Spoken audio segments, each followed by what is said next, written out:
Hello everyone and welcome back to LPR's Delivery. Today's lesson will be talking about conditionals or conditional sentences. So first we'll start off with what exactly is a condition. The Oxford Learner's Dictionary defines a condition as a necessary situation or a situation that must exist in order for something else to happen. For example, if I give my son chocolate, he's really happy. So what we see here is we've got a condition plus a result. For my son to be happy, first he needs to have the chocolate. We'll see many types of conditional sentences in the LPRs exam. For example, a question might start with, if a pilot tells you, or if a pilot told you. In these two cases, we notice that there's a difference in verb tense. Tells would be present simple, and told would be past simple. So when we think about these tenses, you usually think about time, right? So present simple would be something that's always true, and past simple would be something that happened in the past. However, this is not necessarily the case when we're talking about conditional sentences. And this is why it causes a lot of headaches and a lot of stress when people are trying to learn English as a second language. Actually, this has more to do with things that are likely or common scenarios or situations versus unreal or unlikely situations. For example, bad weather is a very common or a very likely situation, whereas a Game of Thrones like dragon and sea monster invasion is not very likely or maybe even impossible. So let's start with these likely situations. One way to start it is like this. If a pilot tells you that the weather is bad, what is the procedure? Notice here that we've got present simple and present simple again.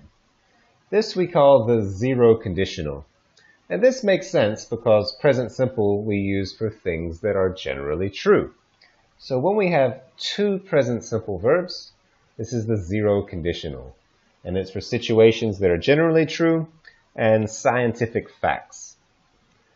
So let's look at this example again. If a pilot tells you that the weather is bad, what is the procedure? Well, in this situation, I usually vector the aircraft around the bad weather. And since this often puts aircraft on the same heading, I use vertical separation. So we notice that in this sample response, the candidate uses also present simple tense. I usually vector. Often puts. I use. So we see that again the candidate is matching the examiner's structure. Here are some more examples of zero conditionals in a sentence. If you heat water to 100 degrees Celsius, it boils. Again, this is a scientific fact. It's always true. When planes are airborne, they are tracked by radar. This is something that's generally true in air traffic control anywhere in the world. I don't usually give priority landing unless the pilot gives me a reason. Again, we see present simple and present simple. Please inform me when you are ready for pushback. So notice that we often use the zero conditional in these imperative or the command structure. Another thing to notice about conditionals is we don't always use the word if. We often do, but notice we might also say if, when, unless, maybe even some other connecting words. Now back to our first example about the real and unreal situations. Let's continue with the real situations, but in another context. If you don't pass this exam, what will you do to improve your English? Now, what we call this is the first conditional. And in the first conditional, we can see we have present simple followed by future simple, which is will and do. So will with the infinitive form of the verb. And we use this for real or relatively probable future situations. So the fact that you might not pass the exam is, it's a real possible situation. So to answer this question, you might say, well, I really hope I pass the exam. If I don't pass, though, I'll study hard and try again soon. I might even hire a private tutor to help me practice. So notice that our answer here matches the examiner's question. If I don't pass, present simple, and then we've got future constructions here with will study, might hire.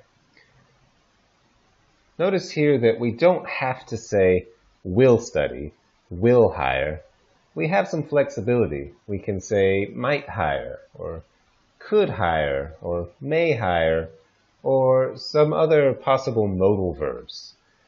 If you're not familiar with modal verbs, you can look at the last lesson, lesson number 32. Let's look at some more examples. I'll be happy if I reach level 5. So again, reaching level 5 is a possible or probable or real future situation. And the result, I'll be happy. When I retire, I will probably start my own business. Most people are going to retire in the future. It's a real or probable future situation, so we follow the result with will. If you turn your head away from the microphone, the transition might not be clear. So again, this is a probable situation. If the visibility is too low, the pilot may decide not to land. So again, we see this may decide, might be, will start, all for these probable future situations. Now, let's switch and let's look at the unreal situations. By unreal situations, we mean something like this. If a pilot told you that an alien spacecraft was flying next to him, what would you do? So this is what we call the second conditional. It's in an imaginary or unlikely situation. So a UFO flying beside a commercial aircraft, I wouldn't say it's impossible, but it's definitely unlikely, or maybe even imaginary, which means not true or not real. So in this situation, you might reply with something like this. Well, if this happened, I probably wouldn't believe him. First, I would check the radar. Then I would ask the pilot to describe the UFO. The strange thing about this is we see told and happened. We see these past tense verbs for something that's never happened. So keep that in mind. When you see these simple past tense verbs, it doesn't mean about the past. It means about an unlikely situation or an imaginary situation, if we're talking about conditional sentences. Let's look at some more examples. What would you do if a pilot reported a bomb threat? If a pilot reported a bomb threat, I would inform my supervisor immediately. Then I would ... So again, we notice the same construction, and when we answer, we see would do something. Would inform. Then I would do this. I would do that. Notice here that a bomb threat, it's possible, but it's quite unlikely. Very, very few air traffic controllers ever experience this situation. So we would consider it an unlikely situation. Let's look at another. If you could choose any country to visit on a cockpit trip, where would you go? Now, some controllers may be able to choose where they go, but I don't think most controllers can choose any country in the world they want to. Usually you have an option to choose from.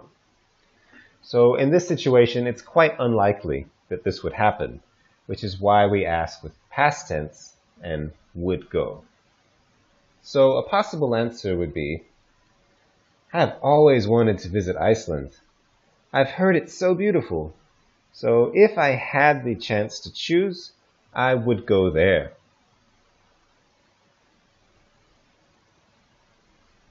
Let's look at another situation. If you hadn't decided to become an air traffic controller, what career would you have chosen? Now, what we notice here is if you hadn't decided to become an air traffic controller. Here the condition is talking about the past, but it's something that's not real. Because if you're taking this exam, you did decide to become an air traffic controller. So this is an unreal past situation, and then the result of that unreal past situation. And we call this the third conditional. Now this conditional is not terribly common. We use it a lot, but you're probably not going to need it to pass level 4 in the ICAO exam, but you might need it to pass level 5. So a possible response would be, I'm not sure. I guess I would have applied for a job with the AOT or another company in the aviation field. So we notice this structure is past perfect if you hadn't decided, and then the result is would have chosen. So here, chosen is our verb sam, or the past participle verb. So in the response, the candidate says, I guess I would have applied for a job. Let's look at a couple other examples. If I hadn't gone to that air show when I was a child, I probably wouldn't have become an air traffic controller. So this would be for someone who went to an air show when they were young, and that was their inspiration for becoming an air traffic controller. So this would be an unreal past situation if I hadn't gone. Here's another example. If I had been on duty at JFK International Airport on 9/11, I would have grounded all flights immediately. So this one would be for someone who was not on duty at JFK. So they're saying, if I had been on duty. Again, an unreal past situation. And here's the result. Similarly, if 9/11 hadn't happened, airport security would not have been increased so dramatically. So 9/11 did happen, and airport security did increase. So this hadn't happened is an unreal past situation, and this would have been the result. So as you can see, there are 4 types of main conditionals that we identify in English, and they are all used for different situations, and they all have different grammatical structures. So even me just talking about it starts to give me a headache. I can't imagine how you might feel trying to learn it. But it gets better. It gets even more complicated, to be honest. For example, I don't usually give priority landing unless the pilot gives me a reason. Remember before we said this is the 0 conditional for something that's generally true. However, we could just as easily say, I won't usually give priority landing unless the pilot gives me a reason. Here, the difference in meaning is quite small, and honestly, we could use both in most situations. So neither one is really correct or incorrect, that we often use both. Also, sometimes we mix conditions. Look at this example. If 9/11 hadn't happened, airport security would not have been increased so dramatically. Remember this example before from the third conditional? Notice we can also change the result. If 9/11 hadn't happened, airport security would be much more relaxed today. Now notice we've changed this to be not in the same verb pattern anymore. We do this in English all the time. We're constantly mixing conditionals and grammar together. So now you can see why students of English become so confused with conditional sentences. And to tell you the truth, that's just the way it is. If you really want to master these, you need to just see it organically again and again and again. You need to read in English a lot. You need to listen to lots of English, and then you start to understand how we use them in different situations.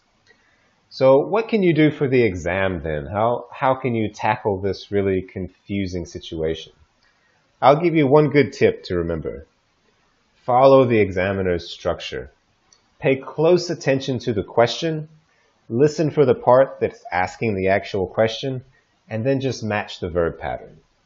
For example, let's say the examiner asks, if you could request any new equipment for your job, what would you ask for? The question part of this is, what would you ask for? So just ignore the condition and listen for the question. Here the question is would ask, so your response should be the same. Good question. I would ask for a new tower with a lift. So notice, would ask, would ask. Let's look at another example. If the smog is really heavy in Chiang Mai, what do you usually do? Notice here the question is, what do you usually do? Do and do is present simple. So our response, present simple. I inform the pilots about visibility at the airport so that they can make the decision to land or not. Again, I inform, present simple, matching with the question from the examiner. If you suspect a pilot is drunk, will you report him? Notice here we've got will you report him is the future simple tense, so we respond with yes, I will. Absolutely. So again, will is the short answer for future simple. Now this strategy won't be good enough to answer every question 100% accurately, but it is good enough for you to pass level 4 for your IKO exam. And that's it for today's lesson on conditional sentences. I hope that this lesson hasn't been too overwhelming with too much information, and it's quite long. But this topic is quite complex and requires a lot of explanation. But remember, the best way to learn these is not through listening to explanations, but by practice. So please remember to take the quiz and also to send me some practice answers anytime you like, and I'll be happy to give you feedback. So that's it for today's lesson, and see you next time on LPR's Delivery. ขอบคุณครับ สวัสดีครับ